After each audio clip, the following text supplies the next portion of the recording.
Hello, hello, hello. This is your humble host, Tanaj Mays with the Sage Page Podcast, and I am back with another intuitive hits. This is me basically breaking down my intuitive hits that I've received maybe this week, maybe for a few months, and I feel like I have enough information to share it with you guys.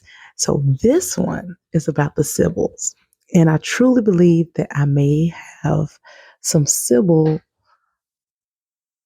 in my bloodline. And I know everybody's like, okay, everybody does, but I truly believe that because of the intimate information that was shared with me. I'm going to read my thumbnail here for you.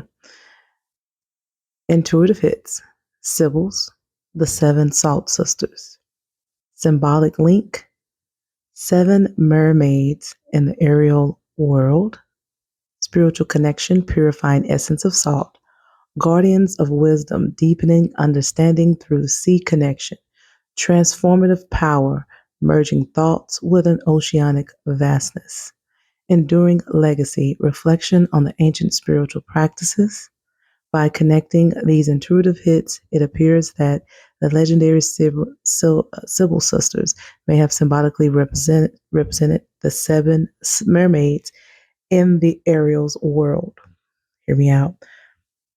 Gardening wisdom, garden wisdom, and spiritual enlightenment through the profound connection to the sea and the purifying essence of salt. Ooh, isn't that good? All right, let's move on. Next slide. So the intuitive hits is, what is a mermaid?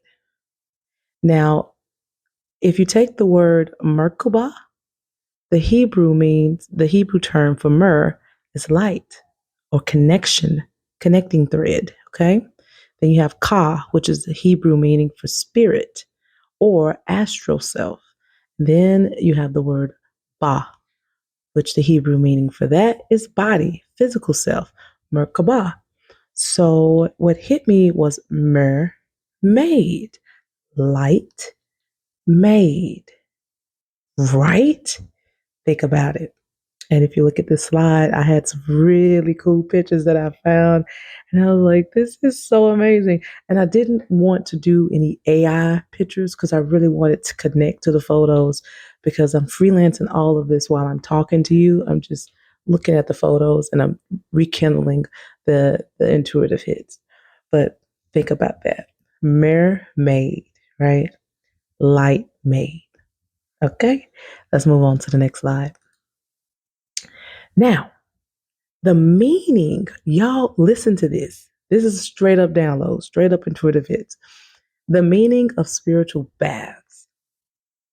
Salt baths have deep spiritual roots, originating from the ancient practice of bathing with salt sourced from the graves of the deceased, individuals buried in salt. By doing so, bathers sought to absorb the spirit of the departed, enabling them to access knowledge from beyond the earthly realm. Over time, this practice involved the concept of a spiritual bath, where purifying and the protective properties of salt are utilized to cleanse the body and mind and spirit, facilitating a connection with higher spiritual realms and fostering inner healing and enlightenment. Now, yo, listen to this. So I'm just doing my own thing in the day. And it was like, this is what the intuitive hit started out with. Do you even know what a spiritual bath is? And I had a fickle connection to spiritual baths. I don't want to be like, oh yeah, I do them all the time. I didn't have a deeper meaning to it. So I didn't have a deep connection to it. And then it told me that my spirit told me that salt baths came from people collecting the salt from their dead and taking a bath with it. And the Sybils buried, okay, themselves in salt. So that salt from the dead loved ones was then taken, and the young women would then take a bath with that salt. If you needed any intuitive insight on anything, you would take that salt and you would put it in a bowl and you will wash your hands with it, wash your feet with it. And this is just coming from my spirit. When a baby was born, they would take that water and take some salt and put it in there and give the baby a nice cleanse. This was a practice that was used, okay, by the Sybils. All right, let's go to the next slide. Now, I was doing some research and I was like, what? Because the download came by way of seven sisters, the seven salt sisters, and I was trying to make the connection. And I saw that there were 7 states of India, right? And the Sybils lived near water. I just kept seeing water. They would always find a body of water. I'm going to read this to you. The 7 sisters, a tribe of women known for their profound connection to salt, believed in its purifying properties. They adorned their hair with salt rocks. Now, what I saw in my vision was braids and the salt right in the middle of your head to help purify your thoughts. Okay. All right. Adorn their head with salt rocks, symbolizing the cleansing of their thoughts and intentions. As a gesture of care, they gifted salt to new mothers and brought it to burials, acknowledging the power of preserving life, honoring the dead. Every morning, these Sybils would toss salt from their hair into the body of water, a ritual signifying the continuous purification of their aura, carrying salt wherever they went. These women used it for trade and energy cleansing, often found near the sea. Legends say that their connection to salt might even be the link to the origin of mermaids, as the sea itself embraced their essence and transformed them. Take a pause for the cause. Profound, right? And I was like, this is, oh, just every time I got it, it just made my heart jump. It's amazing. All right, let's move on to the next slide. Right. Let's see. There we go.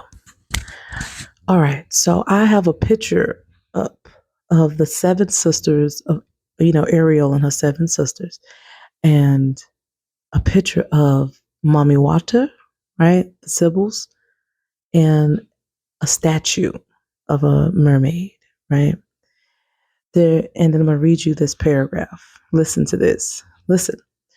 The intertwining of the civil spiritual practice with the enchanting imaginary of the imagery of the mermaids in the Little Mermaid movies is indeed a captivating beyond a myth story and imagination.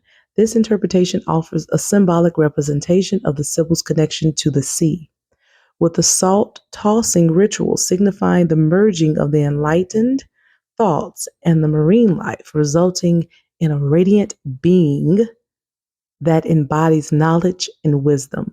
By knowing, listen, by drawing upon the power of myth, we are reminded of the enduring significance of storytelling in shaping our understanding of spiritual traditions and the human experience. I could fall out my seat right now. Do you not understand how this connects the Sybils to the practices of spirituality that we had no idea about? I don't even know if that makes sense, what I just said. I am just still in awe that I was able to put this information together, because I've been working on this for months and I really wanted to hone in on it and make it make sense, because I have 2 daughters, and for them to be able to have a connection to such a deep spiritual practice is beyond me, right? Whew. On to the next slide. All right. A full body. Listen to this. Now, I may jack up this word. It's called some samabadi. Samabadi. I may jack it up, but let me read this to you. A full body samabadi contains the full body of a realized here's another one I'm gonna jack up. Vishnava buried, usually deep in the earth, surrounded by salt to preserve it for time. Immoral. A stick or a rod touches the top of the head, which reaches the floor surface, that we may touch and offer respect to. Usually it's raised, or sometimes a deity will be placed directly over it. Okay, so a deity is placed directly over the head of the yogi that has been buried in the salt. So this is something that the Indian culture practice. This is samadhi, and I totally jacked that up.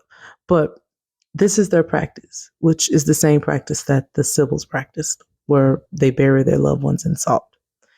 In some spiritual traditions, salt is used in samadhi practices, particularly in full body samadhi, to preserve the body of the realized Vishnu for a time of immemorial, as it is believed to have spiritual and preservative qualities. So this is something that was definitely practiced when you reach the heightened, the most enlightened part of spirituality. And then you were buried in salt to preserve your body. Right, on to the next. Now, listen to this. The spiritual heritage of Black women can be traced back to the seven Sybil sisters. Now, I'm pretty sure there was more Sybils than seven, but that's the number that was given to me, who incorporated salt into their daily rituals. This practice not only symbolizes purification and protection, but it also facilitated a deeper understanding of samadhi, a state of meditative absorption. By merging their thoughts with the sea through salt, these women likely experience a transcendental, did I mess that word up? Connection with the divine, placing them in the forefront of spiritual exploration and establishing a legacy of profound wisdom. Now, just think about that. Let that soak in for a minute. They would wake up, toss the salt from their hair. This is what was told to me, into the sea or to a body of water, to symbolize the purification of their thoughts. They carried salt with them. They were identified by the salt in their hair. You know how they always tell you about the slaves that carry food in their hair? Okay, but what about the tribes that had a tradition of putting salt in their hair, especially women? Next slide. Oh, actually, that is my last slide. Thought I had more. I'll just elaborate on this one. What do you guys think? This is all intuitive hits. Everything that I just explained to you was all intuitive hits. That the Sybils put salt in their hair to purify their thoughts. And every morning when they rise, they would toss the salt in a body of water. They would bathe their babies in the salt of the dead, of the deceased. They would go and grab salt from that, which symbolizes the spiritual baths that you would take in order to embody their essence. Oh, but thank you guys so much for allowing me to share my intuitive hits with you. I will be doing more of these. I think I have one more that I'm currently working on. Please, all of your feedback is welcomed. And I love you so much. I hope you have a fantastic day and a wonderful night. Take care. Bye.